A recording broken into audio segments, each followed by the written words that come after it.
Una imagen tomada desde el espacio muestra que la Tierra es el planeta del agua.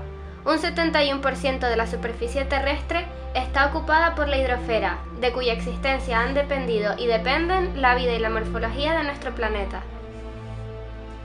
Se denomina energía hidráulica, energía hídrica o hidroenergía a aquella que se obtiene del aprovechamiento de las energías cinética y potencial de la corriente del agua, saltos de agua o mareas. Es un tipo de energía verde cuando su impacto ambiental es mínimo y usa la fuerza hídrica sin represarla. En caso contrario, es considerada solo una forma de energía renovable. Se denomina energía verde a la energía que se obtiene de fuentes naturales virtualmente inagotables, ya sea por la inmensa cantidad de energía que contiene o porque son capaces de regresarse por medios naturales. Esta energía se puede transformar a muy diferentes escalas. Existen desde hace siglos pequeñas explotaciones en las que la corriente de un río mueve un rotor de pala y genera un movimiento aplicado, por ejemplo, en molinos rurales. Sin embargo, la utilización más significativa las constituyen las centrales hidroeléctricas de presas, aunque estas últimas no son consideradas formas de energía verde por el alto impacto ambiental que producen. Cuando el sol calienta la tierra, además de generar corrientes de aire, hace que el agua del mar, principalmente, se evapore y ascienda por el aire y se mueva hacia las regiones montañosas, para luego caer en forma de lluvia. Esta agua se puede colectar y retener mediante presas. Parte del agua almacenada se deja salir para que muevas los álabes de una turbina, engranada con un generador de energía eléctrica. Dichas características hacen que sea significativa en regiones donde existe una combinación adecuada de lluvia, desniveles geológicos y orografía favorable para la construcción de presas.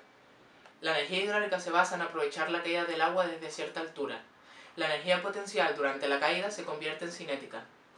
El agua pasa por las turbinas a gran velocidad, provocando un movimiento de rotación que finalmente se transforma en energía eléctrica por medio de los generadores.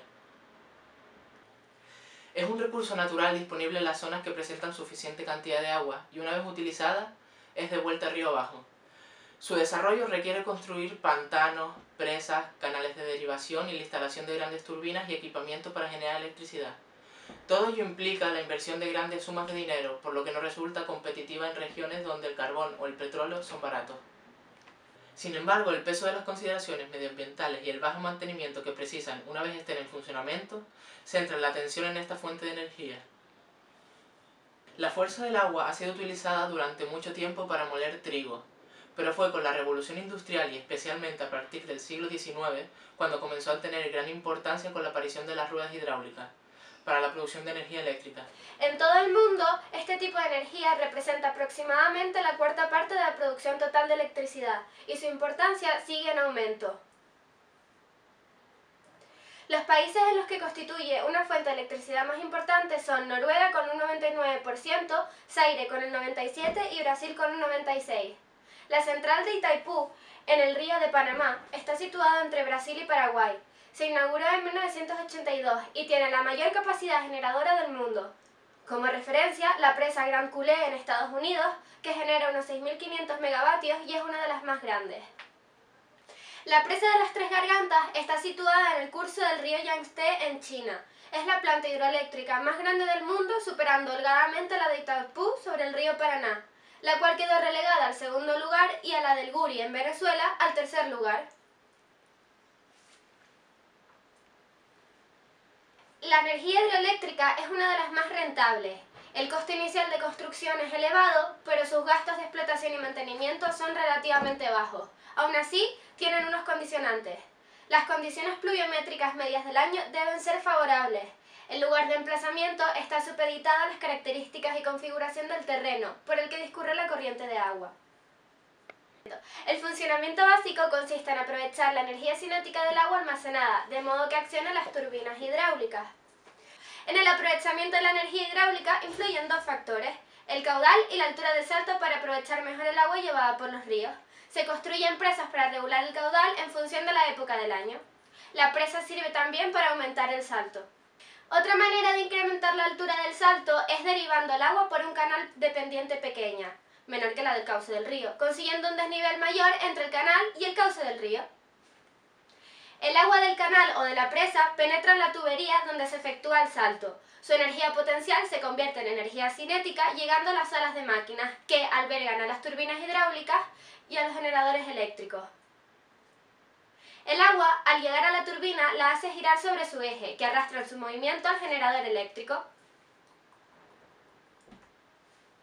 Las centrales dependen de un gran embalse de agua contenido por una presa. El caudal de agua se controla y se puede mantener casi constante. El agua se transporta por unos conductos o tuberías forzadas controlados con válvulas para adecuar el flujo de agua por las turbinas con respecto a la demanda de electricidad.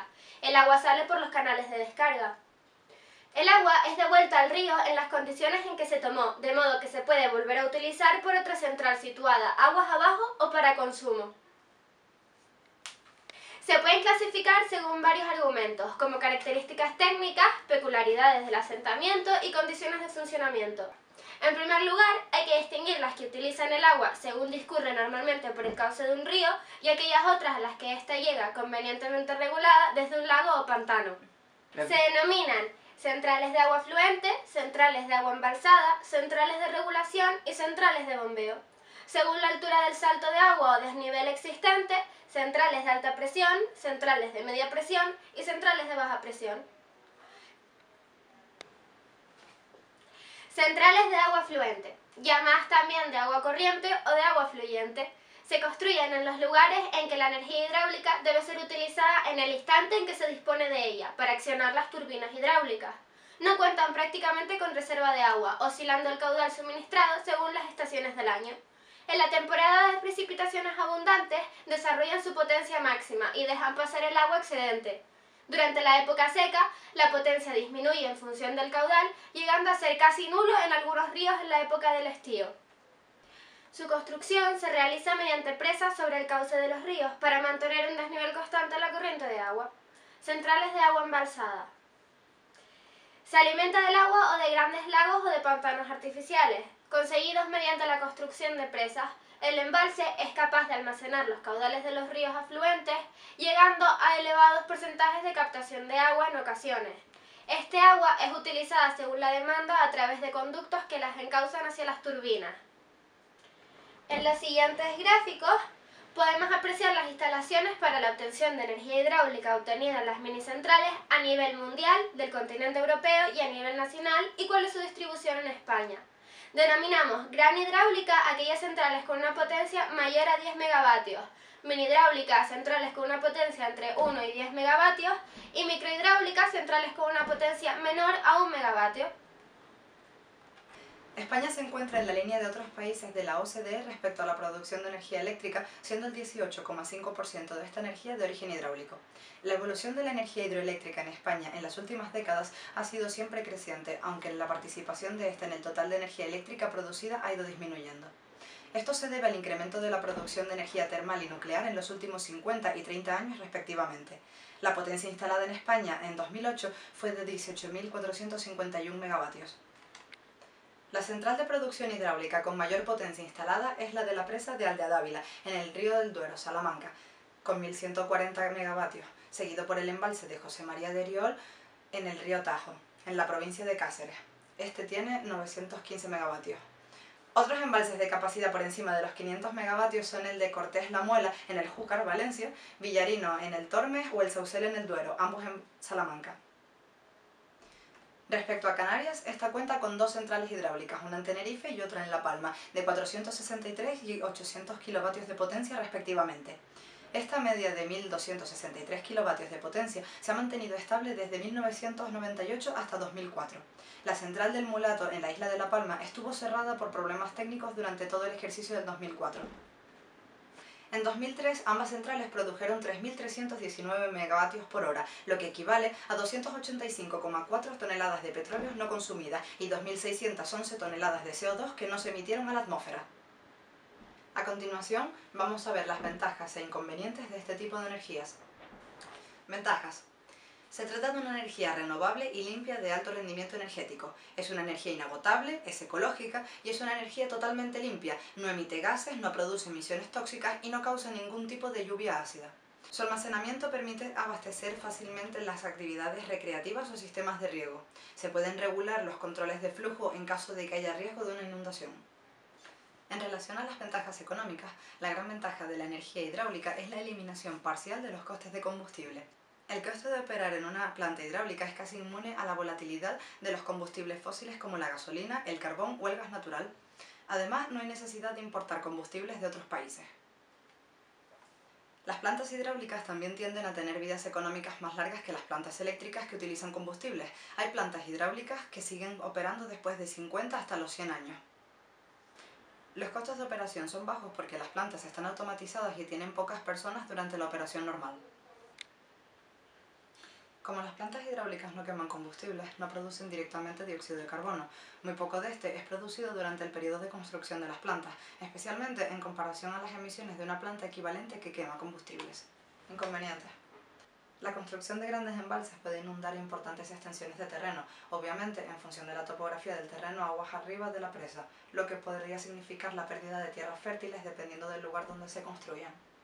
En el pasado se han construido embalses que han inundado pueblos enteros. Con el crecimiento de la conciencia ambiental, estos hechos son actualmente menos frecuentes, pero aún persisten.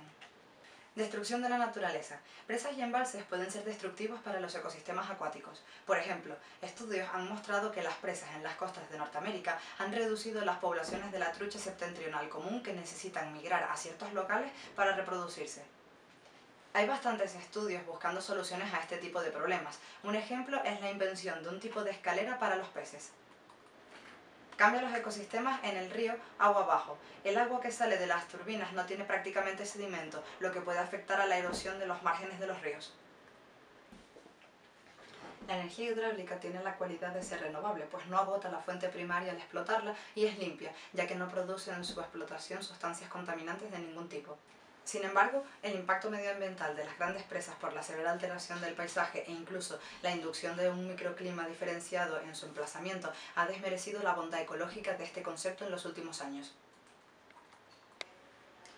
Al mismo tiempo, la madurez de la explotación hace que en los países desarrollados no queden apenas ubicaciones atractivas para desarrollar nuevas centrales hidroeléctricas, por lo que esta fuente de energía, que aporta una gran cantidad significativa de la misma, en muchos países no permite un desarrollo adicional excesivo. Recientemente se están realizando centrales mini hidroeléctricas mucho más respetuosas con el ambiente y que se benefician de los progresos tecnológicos, logrando un rendimiento y una viabilidad económica razonables.